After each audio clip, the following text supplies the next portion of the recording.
We call it people technology.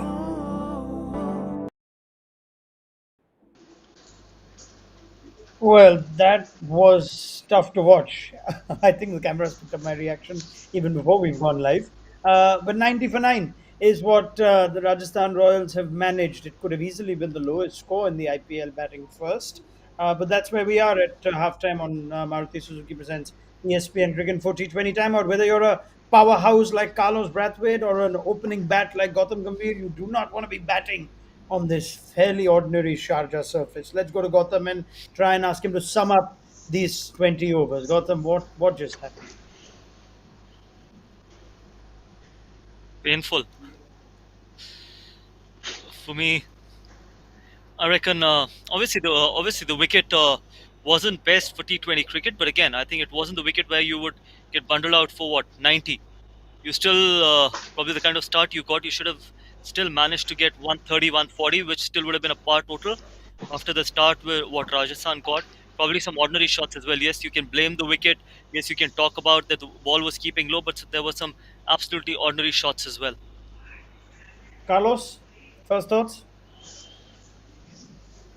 Yeah, I mean, can't go farther than what Gotti said, to be honest. It was a crap track.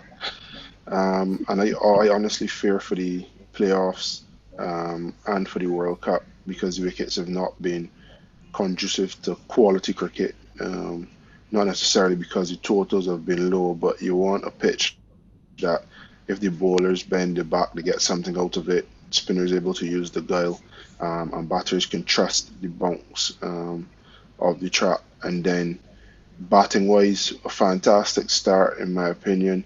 And on a charger track that has been seeing 125, 130 being defended, um, the approach that Miller and Tawatia took was a little too late. 56 for 5 at that point in time. You need to get some partnerships. It wasn't the best wicket in the world. I think after the power play, you would have realized that as soon as the lacquer came off the ball, Hmm. all bits started happening. You need to just buckle down, get a partnership, and try to get a total that you can fight with. And I don't think they did that or assess the wicket quickly enough. Yeah, I think is that a trend you're seeing, Gautam, generally with Not batting sides, or maybe with Rajasthan today, that they can't adjust from what they think is a good score and they keep sort of batting the same way. Is that something that you're noticing, especially on these surfaces? See, I just want to say one thing, Ronak. I don't want to see a Hmm. wicket where you are what getting 240, 230 every time, like what we were watching in Sharjah last time around. It's kind of probably a six-hitting competition. I don't like that. I probably prefer a wicket or a game where it's a 130 or a 140 game because that is where your skill gets tested as well. There is a wicket in Abu Dhabi, which is a high-scoring ground. There is wicket. There is a surface in Dubai where there is something for the fast bowlers. It's a bit tacky, and there is another surface here, which probably is not the best wicket for T20 cricket. Probably it just keeps slow. So the best players will have to adjust to all these three kind of wickets, and that is where the challenge comes. And that is why cricket is such a fabulous sport because the surface keeps changing. This is probably the only sport in the world where the surface changes. If you see any other sport, surface do not change. So for Yeah. me, I think I would rather want to watch a game where it's a 130 or a 140 game rather than a 240 which gets chased and bowlers end up becoming a bowling machine. They come in, they bowl, and someone thrashes them for a six. It's a small ground. It has a slow outfield, which is absolutely fine with me. Yes, wicket is challenging, but probably the best teams will still manage to get 140, 150, like how RCB got yesterday. They still managed to get what 159, and Yeah. at one stage, Punjab Kings were on the verge of probably chasing that down as well. So this was poor batting from Rajasthan. They cannot blame the wicket because if I see all the dismissals, there was not even one I can actually blame the wicket. If you start playing across the line, if you start pulling balls which are off the length, probably then you will have to blame yourself rather than the wicket. Yes, it's a slow wicket, and we guys should Hmm. be used to playing on such wickets. Yeah, okay, that's interesting. So let's even accept that even if this is a bad pitch, that's for both teams, Carlos, and you're supposed to just adjust. Are you seeing, at least for the evidence of today, teams struggling to adjust to change the way they play if they have to suddenly only get 120, 130, and not 160, 180? No, teams are not adjusting, Hmm. and it seems as though I don't want to sound like a crying down person's ability, but that batsmanship, part of batsmanship is the ability to adjust, the ability to read the conditions well, and then be good enough to adapt, adjust, and still be successful in whatever conditions you're playing. And sometimes you get the feeling that as soon as the ball is nipping a bit left or right off the wicket, or there's a bit of extra bounce or a bit slower than a flat track, that teams aren't able to adjust until they're 5, 6 down, backs against the wall, and then they're going to safe mode. So I think you need to see a bit better batsmanship. Although this pitch, in my opinion, I agree with Gotti, the fact that you don't want to see a 230, 240. I personally prefer to see a 160, 165 game where the bowlers do well with the new ball, the batters come out the power play, you get 40 or so for one or two in the power play, and then there's an even contest between bat and ball. In my opinion, I still think that this wasn't conducive to proper stroke play, because the wicket is challenging for batters or challenging for bowlers. It doesn't make it a good wicket, in my opinion. I want even contest between bat and ball. But at the Hmm. same token, when the wickets are very flat, we expect bowlers to adjust. However, when wickets are slightly more challenging, we blame the wicket and we don't ask batsmen to be more adaptable. So that is where, in my opinion, I can see a disparity between the conversation of a good wicket or a bad wicket. Yeah, okay. Gautam, would But you would you agree with Carlos on that? That this Ronald, today it was even hard to make for natural stroke play. no, but we've played on wickets like this back home as well. Chennai Okay. spins. Yeah. Eden Garden used to spin when I was captaining them for 7 years. It used to spin a lot. 130, 140 was a defendable total. We always used to feel that 140, if we can get to 145, 150 with Sunil Narayan and Shakib Ul Hassan and Piyush Chawla in our ranks, we can easily defend that total. It used to be dry, so there was nothing different to what we've not played back home. If you keep Hmm. blaming that Sharjah is a low scoring game, so 140, you got to try and get 140 when you're what, 3 overs 45 for one. Don't you think that in the next 17 overs you should be getting 100? I Hmm. don't think so. It's a rank turner or a wicket which is going up and down. It was just a slow wicket.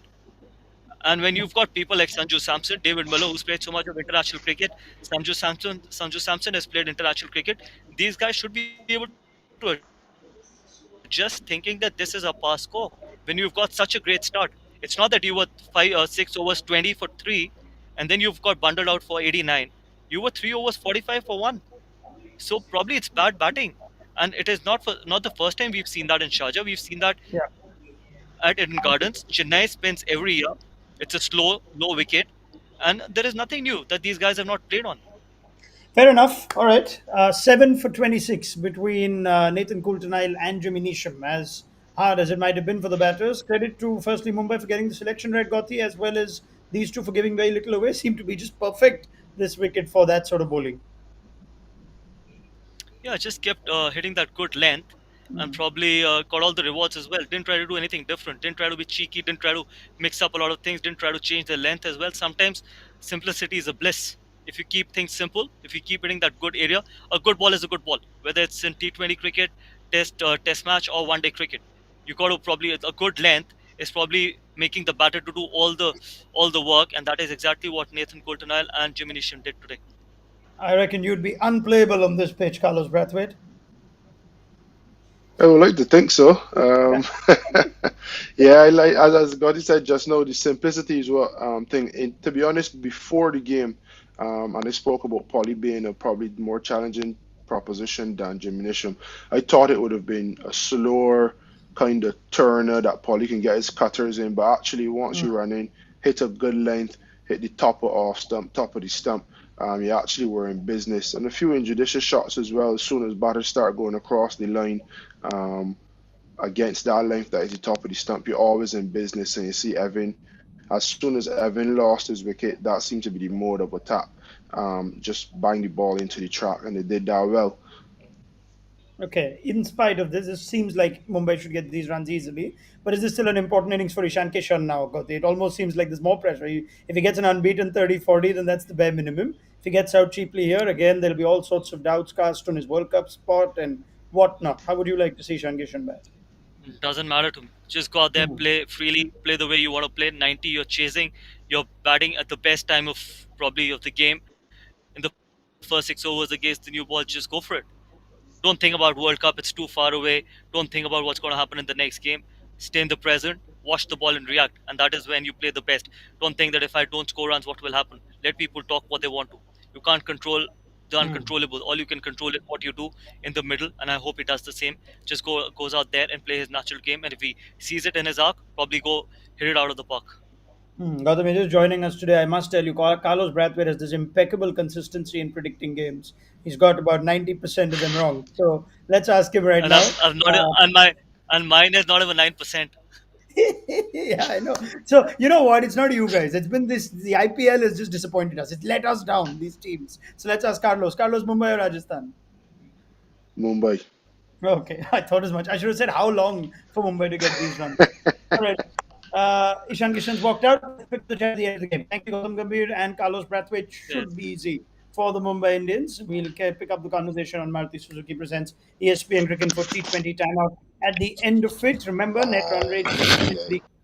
though Mumbai would like the simpler job of winning 2 games and hoping KKR to slip up. First, they've got to win one. Let's see if they do that in the next hour or so.